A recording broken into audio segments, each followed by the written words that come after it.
Hey guys, welcome back. Thanks for being here. My turtle's in the corner. I just got done listening to the latest podcast, Basketballs and Backseats with Marvin or Lee Norris, Marvin Mouth McFadden. And I'm about to watch the third episode to relive the magic. Okay, right off the bat, I never noticed Karen going freaking out, picking out her fingers watching the basketball game. Oh my god, when Lucas makes the basket and he just hugs Jake and Karen's so excited and Dan is like, ugh. I like the announcer, you better take note, there's a new Scott in town. And Nathan's all alone, ugh. When that mom comes up to Karen about the boosters and she's just like, oh, that little cafe of yours. She's like, oh, really nice to see you, honey. The way Keith goes, okay, so Dan and his class are like, oh, I thought this was your team. Way to parent, Dan. And then we come to Brooke being the whole changing in Lucas's car, and then you hear on the podcast saying how these creepy old men wrote this for me and how that just so wasn't her personality. And it's just it does put a different perspective on that scene. Although, I knew girls that did stuff like that in high school, so it's it did happen that, Seriously, though, the best part of that scene is when Whitey knocks on the window and acts like everything's fine, but then he's like, oh, by the way, there's a half-naked girl in the back in your back seat, and he tips his hat. I love Whitey. Hashtag Barry stories. Okay, so I know this is kind of like a futuristic thought, but watching Nathan pout on Peyton's bed, he reminds me so much of Jamie. But seriously, when Nathan didn't realize that he's like, what sketches? Men. Again, I love Haley and Lucas's friendship, and I love when Karen's sitting there munching on her french fries all angrily, and Keith is just like, maybe you should take your own advice to let it go. I do find it funny when that kid runs up to Haley and Lucas and is like, you're the bomb, right? And he's like, thanks. he's talking about Haley.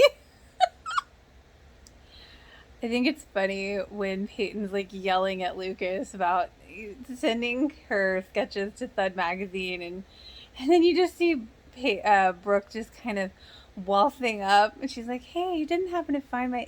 Thanks, gorgeous.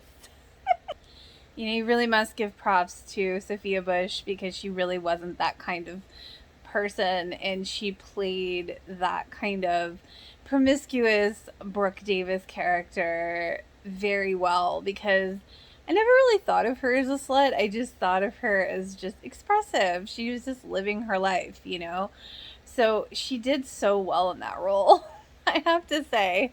Okay, so I know the hazing starts when they take Lucas's towel from the shower, but I felt like that was a gratuitous, fan shot of him shirtless with all his muscles.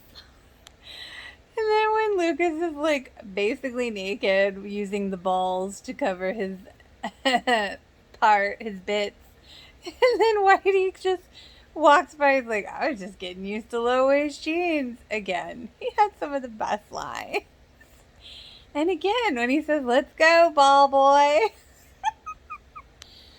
The whole moment with Dan and Nathan, and Dan's like, you're screwing everything up. But then he's like, oh, I just want you to have more than more than a 9 to 5 and think you could have a better life. It's it's so conflicting because it's are you serious? Or are you playing mind games? You never know with Dan. So, when Nathan's talking to the basketball team about, how we're going to make Lucas earn it, but it's you kind of see, that's a moment where you really see Dan's influence and how manipulative Nathan can be, just like Dan. Another awesome Jake moment when he's like, so the hazing begins. Can you smell the desperation? And he just gives him a clean pair of the uniform. It's like, ugh, gotta love Jake. Okay, so when Nathan walks in and he's asking Haley to tutor him. That's such a moment right there. Because I remember just being so conflicted because I'm like, no, she's friends with Lucas. And then, like, he's pushing the issue, but she still stands so firm and, like, no, I'm not going to help you. And I love that strength in Haley. She's just such a great character. And, oh, Bethany just plays her so superbly. But again, we still see the manipulation factor with Nathan and how he got that from his dad. Who else laughs when the guy from Thud's like, perfect? A cheerleader's always happy. Okay, I love when Brooke and Brooke's like, Lucas, what's your favorite color? What's your favorite number? What's your favorite sexual position? She's doing the little thing. I just love that. It's funny, but it's also like an unintended ASMR moment. I do like when Peyton like pulls the strip off of Brooke's wax from the on her leg from the wax. She's like, maybe I want a boyfriend without all the fighting and drama like you and Nathan. And I know I'm backtracking here, but I forgot to mention when Nathan comes into Haley with the F on his paper. Another manipulative tactic. F is for fine, right? Dan. Okay, when Karen goes into the booster club and she's like, I thought you said 6. No, you must have misunderstood me, misheard me. And then the other one was like, oh, you're Dan Zax. It's like, small town folk, I tell you, they know the real story. They're just being bitchy. And seriously, they're like, all those moms are like, oh, is it fair for your son to come in? And Karen's like, that's because he's good.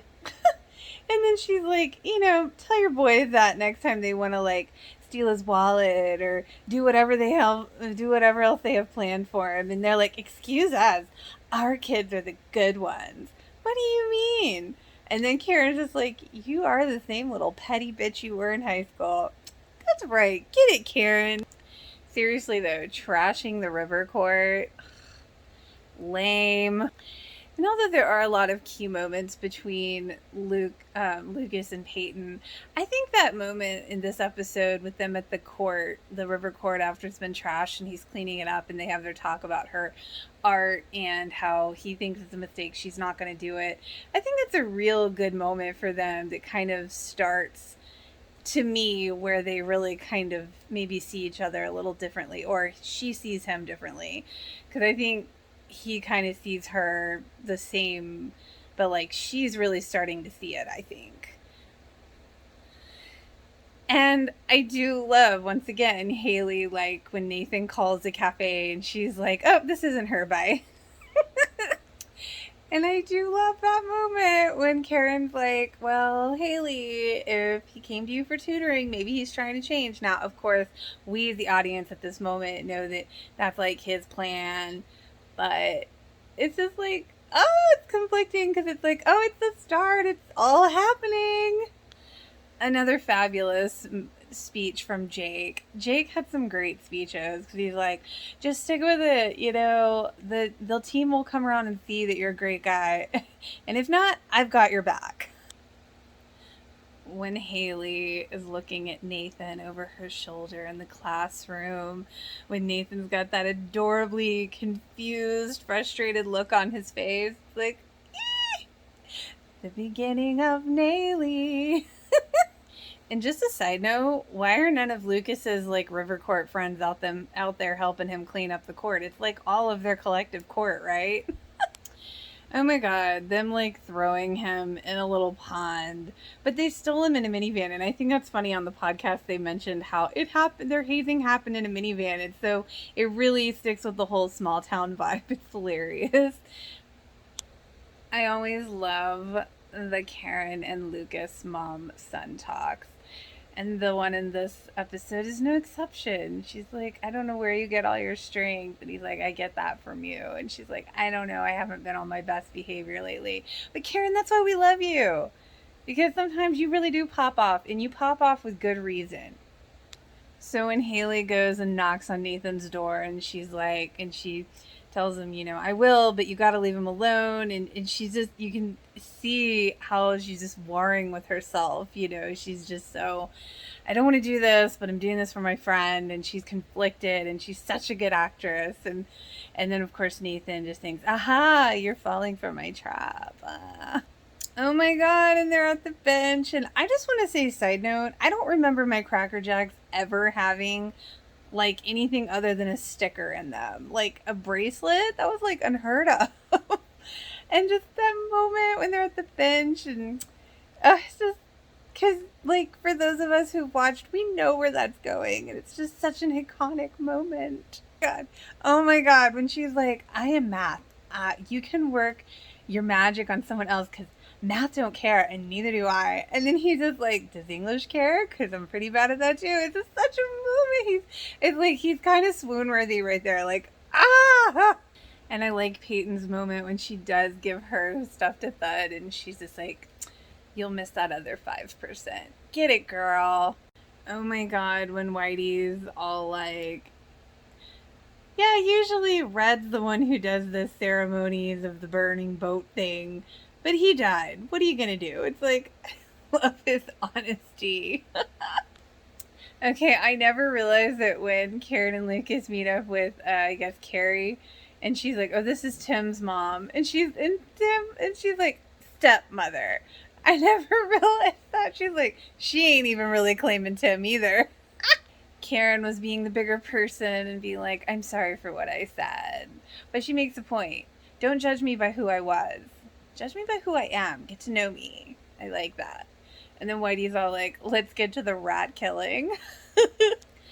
I like when Brooke's being Brooke, and Lucas is all like, you know, you don't have to act like this, right? She's like, I know, but you're just the first guy who's ever said it.